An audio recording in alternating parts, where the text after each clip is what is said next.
ओम शांति। 24 जनवरी 2024 बाबा के महावाक्य।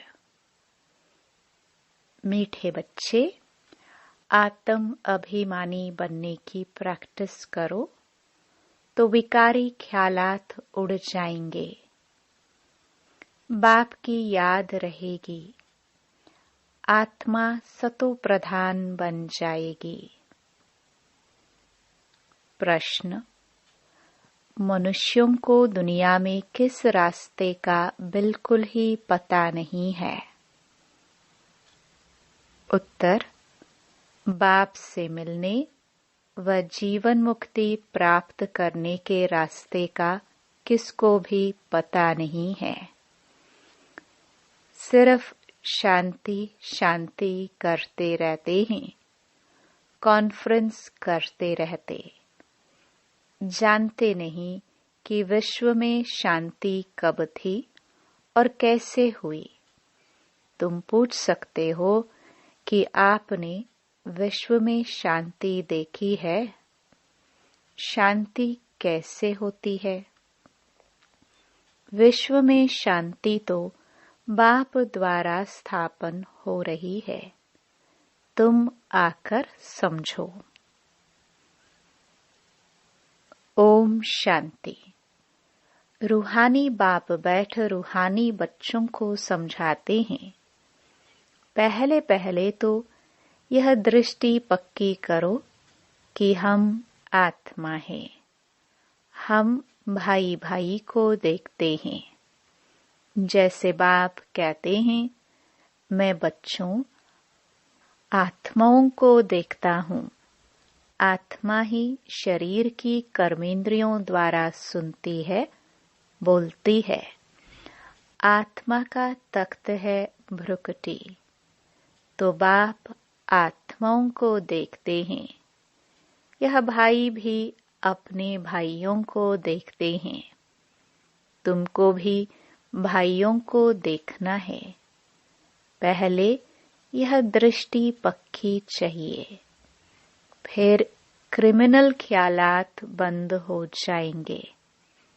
यह आदत बढ़ जाएगी। आत्मा ही सुनती है, आत्मा ही चुरपुर करती है। यह दृष्टि पक्की होने से और ख्याल सब उड़ जाएंगे। यह है नंबर 1 सब्जेक्ट। इसमें दैवी गुण भी ऑटोमेटिकली धारण होते रहेंगे। कर्मेंद्रियां चलायमान देह अभिमान में आने से ही होती हैं। देही अभिमानी बनने की बहुत कोशिश करो तो तुम्हारे में ताकत आएगी। सर्वशक्तिमान बाप की ताकत से ही आत्मा सतो प्रधान बनती है। बाप तो है ही सतो प्रधान। तो पहले पहले यह दृष्टि पक्की हो, तब समझे कि हम आत्म अभिमानी है। आत्म अभिमानी और देह अभिमानी में रात दिन का फर्क है। हम आत्माओं को अब वापस घर जाना है। आत्म अभिमानी बनने से ही हम पवित्र सतो प्रधान बनेंगे। यह प्रैक्टिस करने से विकारी ख्यालात उड़ जाएंगे। मनुष्य कहते हैं, धरती के सितारे। बरोबर हम आत्मा सितारा हैं। यह शरीर मिला है कर्म करने के लिए। अब हम तमो प्रधान बने हैं, फिर हमको सतो प्रधान बनना है। बाप को आना भी पुरुषोत्तम संगम युग पर है। ऐसे कभी नहीं कहेंगे कि क्राइस्ट के शरीर में आते हैं। वह आते ही रजो प्रधान में हैं। कोई बुद्ध व क्राइस्ट के तन में भगवान आए, यह तो हो न सके। वह आते ही एक बार हैं और आते हैं पुरानी दुनिया में नई दुनिया स्थापन करने। तमो प्रधान दुनिया को बदल सतो प्रधान बनाने। वह जरूर संगम पर आएंगे और कोई समय पर वह आ ना सके। उनको आकर नई दुनिया स्थापन करनी है। उनको कहा जाता है हेवनली गॉड फादर। ड्रामानुसार संगम का भी नाम है। श्री कृष्ण को तो बाप व पतित पावन नहीं कहेंगे। उनकी महिमा बिल्कुल अलग है। बाबा समझाते रहते हैं, पहले पहले कोई को एम ऑब्जेक्ट समझाओ। भारत में लक्ष्मी नारायण का राज्य था, तो एक धर्म एक राज्य था। आदि सनातन देवी देवता धर्म था। एक ही अद्वैत धर्म था। हेवन स्थापन करना तो बाप का ही काम है। कैसे करते हैं वह भी क्लियर है। संगम पर ही बाप आकर समझाते हैं कि देह के सब धर्म छोड़ अपने को आत्मा समझो। लक्ष्मी नारायण के चित्र पर ही सारी समझानी देनी है। शिव बाबा का चित्र भी है। महिमा वाला चित्र बहुत अच्छा बना हुआ है। यह है ही नर से नारायण बनने की सत्य कथा। राधे कृष्ण की कथा नहीं कहते हैं, सत्य नारायण की कथा। तुमको नर से नारायण बनाते हैं। पहले तो छोटा बच्चा होगा। छोटे बच्चे को नर नहीं कहा जाता है। नर नारायण नारी लक्ष्मी कहा जाता है। तुम बच्चों को इस चित्र पर ही समझाना है। सन्यासी तो आदि सनातन देवी देवता धर्म की स्थापना कर ना सके। शंकराचार्य तो आते ही हैं रजो प्रधान के समय। वह राजयोग सिखा ना सके। बाप आते हैं संगम पर। कहते हैं बहुत जन्मों के अंत के भी अंत में मैं प्रवेश करता हूँ। ऊपर त्रिमूर्ति भी है। ब्रह्मा योग में बैठा है। शंकर की तो बात ही अलग है। बैल पर सवारी हो ना सके। बाप को तो यहाँ आकर समझाना है। विनाश भी यहाँ ही होता है। लोग कहते हैं विश्व में शांति हो। वह तो होने वाली है, तब बुद्धि में आता है। चित्रों पर तुम अच्छी तरह समझा सकते हो। जो शिव की व देवताओं की भक्ति करते हैं उनको समझाना है। वह झट मानेंगे। बाकी नेचर व साइंस आदि को मानने वालों की बुद्धि में बैठेगा नहीं। दूसरे धर्म वालों की भी बुद्धि में नहीं आएगा। जो कन्वर्ट हुए होंगे वही निकल आएंगे। उनकी क्या फिक्रात करनी है। देवता धर्म वाले व बहुत भक्ति करने वाले अपने धर्म में बहुत पक्के होंगे।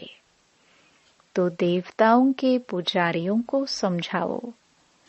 बड़े आदमी कभी आएंगे नहीं। समझो बिरला है, इतने मंदिर बनाते हैं। उनके पास ज्ञान सुनने की फुर्सत ही कहाँ है। सारा दिन बुद्धि धंधे में लगी रहती है। पैसे बहुत मिलते हैं तो समझते हैं मंदिर बनाने से धन मिलता है। यह देवताओं की कृपा है। तुम्हारे पास कोई आए तो लक्ष्मी नारायण का चित्र उन्हें दिखाओ। बोलो तुम विश्व में शांति चाहते हो तो विश्व में शांति का राज्य इस दुनिया में था। फलानी तारीख से फलानी तारीख तक सूर्यवंशी राजधानी में बहुत शांति थी। फिर 2 कला कम हो जाती है। इस चित्र पर ही सारा मदार है। अब तुम विश्व में शांति चाहते हो। कहाँ चलेंगे? घर को तो जानते ही नहीं हैं। हम आत्मा शांत स्वरूप हैं। मूल वतन में रहते हैं। वही शांति धाम है। वह इस दुनिया में नहीं है। उनको कहा जाता है निराकारी दुनिया। बाकी विश्व इसको ही कहा जाता है। विश्व में शांति नई दुनिया में होगी। विश्व के मालिक यह बैठे हैं। गरीब इन बातों को अच्छी रीति समझते हैं। कोई कहते हैं यह रास्ता बहुत अच्छा है। हम रास्ता ढूंढते थे। रास्ते का मालूम ही नहीं तो ढूंढेंगे क्या? ऐसा कोई नहीं जिसको बाप और जीवन मुक्ति के रास्ता का पता हो। शांति शांति कहते रहते हैं, परंतु शांति कब थी, कैसे हुई, किसको भी पता नहीं है। कितनी कॉन्फ्रेंस आदि करते हैं, उनसे पूछना चाहिए, तुमने कभी विश्व में शांति देखी है कि विश्व में शांति कैसे होती है? तुम प्रजा आपस में क्यों मूंझते हो? कॉन्फ्रेंस करते रहते हो, जवाब कहाँ से मिलता नहीं।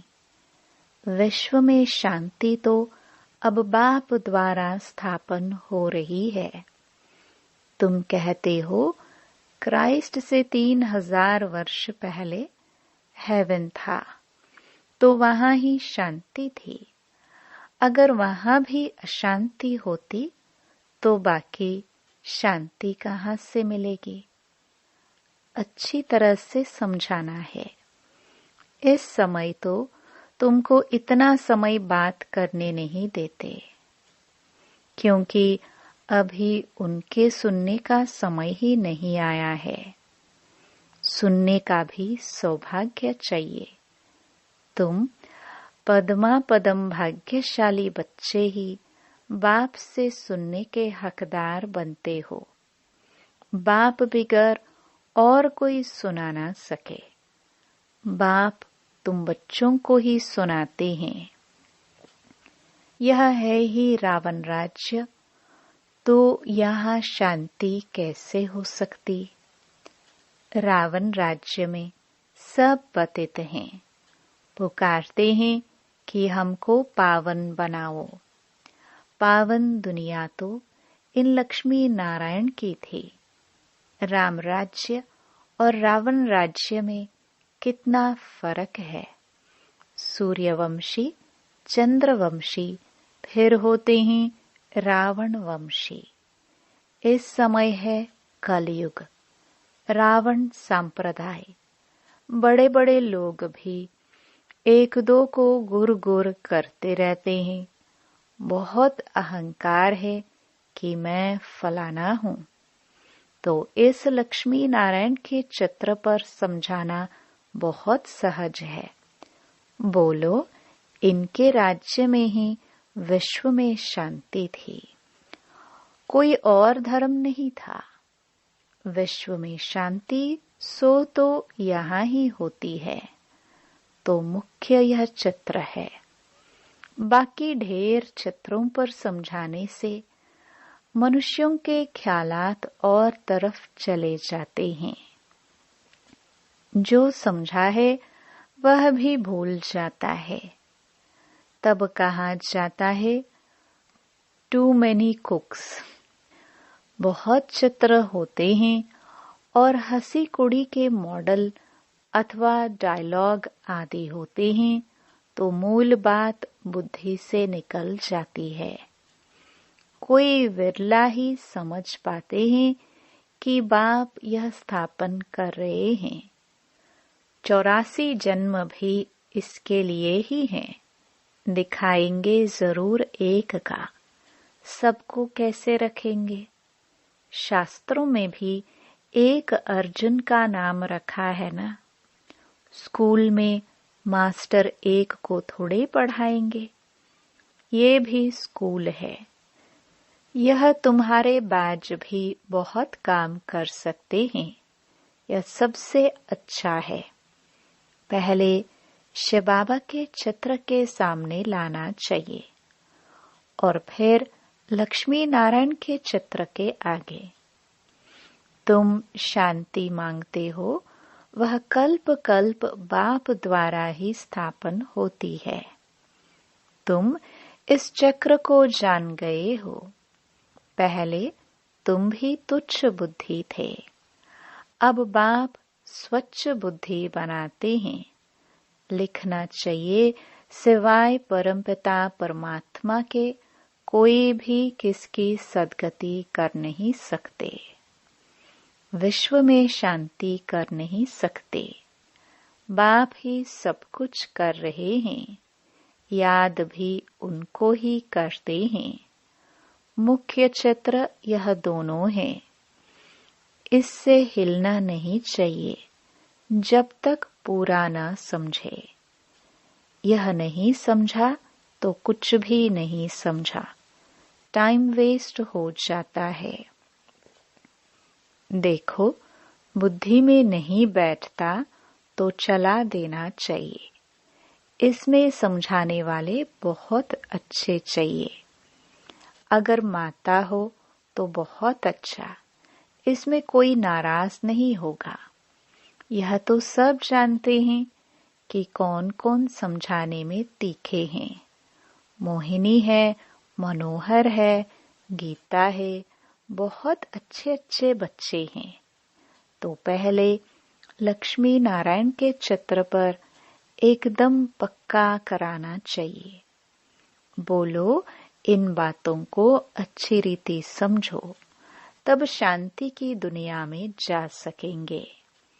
मुक्ति जीवन मुक्ति दोनों ही मिल जाएगी। मुक्ति में तो सब जाएंगे, फिर आएंगे नंबरवार पाठ बचाने। समझाना भी भपके से है। नंबर 1 यह चित्र है। विश्व में शांति के मालिक यही थे। यह बातें समझदार की बुद्धि में बैठती नहीं। भल अच्छा अच्छा कहते हैं, पाँव में गिरते हैं, परंतु बाप को थोड़े जाना। उनको भी माया छोड़ती नहीं है। बाप जो इतना ऊंचा बनाते हैं, उनको तो कितना याद करना चाहिए। इसलिए बाप कहते हैं, मुझे याद करो तो तुम्हारे पाप कट जाएंगे, सतो प्रधान बन जाएंगे। यहाँ अंदर आने से खुशी में रोमांच खड़े हो जाने चाहिए। मैं ये बनता हूँ। मैं अंदर हिस्ट्री हॉल में आता हूँ और इन लक्ष्मी नारायण को देखता हूँ। सामने लक्ष्मी नारायण की ट्रांसलाइट रखी है। इन्हें देखकर बड़ा खुश होता हूँ। ओहो, बाबा हमको ये बनाते हैं। वाह बाबा वाह। लौकिक घर में किसका बाप बड़े मर्तबे पर होता है तो बच्चों को खुशी होती है, मेरा बाप वजीर है। तुमको कितनी खुशी होनी चाहिए कि बाप हमको यह बनाते हैं। परंतु माया भुला देती है, बड़ा सामना करती है। तुम बच्चों को बहुत खुशी रहनी चाहिए।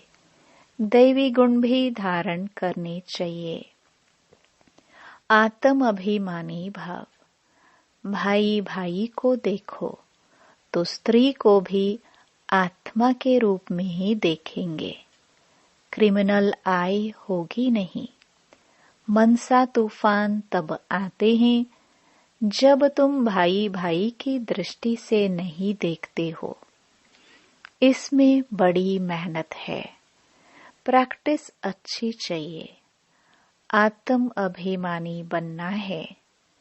कर्मातीत अवस्था तो पिछाड़ी में ही होगी। सर्विस करने वाले बच्चे ही बाप की दिल पर चढ़ सकते हैं। भल देरी से आते हैं, वह भी गैलप कर सकते हैं, तीखे जा सकते हैं। तुम बच्चों ने पहले की हिस्ट्री तो सुनी है कि इन्होंने घर बार कैसे छोड़ा, रात रात में भागे, फिर इतने बच्चों को पाला। इसको कहा जाता है भट्टी। फिर भट्टी से नंबरवार निकले।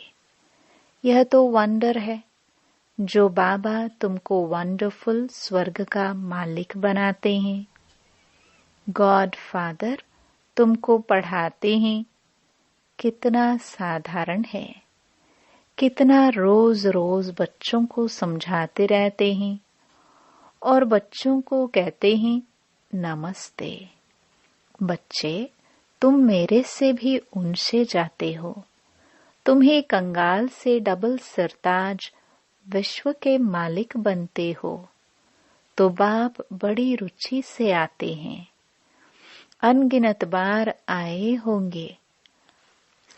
आज तुम मुझ राम से राज्य लेते हो, फिर रावण से तुम राज्य हराते हो। ये खेल है। अच्छा, मीठे मीठे लखी सितारों प्रति मात पिता बाप दादा का याद प्यार और गुड मॉर्निंग। रूहानी बाप की रूहानी बच्चों को नमस्ते। धारणा के लिए मुख्य सार। पहला, आत्मा को सतो प्रधान बनाने के लिए एक सर्वशक्तिमान बाप से ताकत लेनी है। देही अभिमानी बनने का पुरुषार्थ करो। हम आत्मा भाई भाई है, यह प्रैक्टिस निरंतर करते रहो। दूसरा, बाप और लक्ष्य। लक्ष्मी नारायण के चित्र पर हर एक को विस्तार से समझाओ। बाकी बातों में टाइम वेस्ट मत करो। वरदान। धरनी, नब्ज और समय को देख सत्य ज्ञान को प्रत्यक्ष करने वाले नॉलेजफुल भव। बाप का यह नया ज्ञान सत्य ज्ञान है। इस नए ज्ञान से ही नई दुनिया स्थापन होती है। यह अथॉरिटी और नशा स्वरूप में इमर्ज हो, लेकिन इसका अर्थ यह नहीं कि आते ही किसी को नए ज्ञान की नई बातें सुनाकर मूंझा दो। धरनी, नब्ज और समय सब देख करके ज्ञान देना, यह नॉलेजफुल की निशानी है। आत्मा की इच्छा देखो, नब्ज देखो, धरनी बनाओ, लेकिन अंदर सत्यता के निर्भयता की शक्ति जरूर हो। तब सत्य ज्ञान को प्रत्यक्ष कर सकेंगे। स्लोगन। मेरा कहना माना, छोटी बात को बड़ी बनाना। तेरा कहना माना, पहाड़ जैसी बात को रुई बना देना। अव्यक्ति साइलेंस द्वारा डबल लाइट फरिश्ता स्थिति का अनुभव करो। जिम्मेवारी को निभाना यह भी आवश्यक है, लेकिन जितनी बड़ी जिम्मेवारी उतना ही डबल लाइट। जिम्मेवारी निभाते हुए जिम्मेवारी के बोझ से न्यारे रहो। इसको कहते हैं बाप का प्यारा। घबराओ नहीं, क्या करूं, बहुत जिम्मेवारी है। यह करूं व नहीं, यह तो बड़ा मुश्किल है। यह महसूसता अर्थात बोझ है। डबल लाइट अर्थात इससे भी न्यारा। कोई भी जिम्मेवारी के कर्म की हलचल का बोझ ना हो। ओम शांति।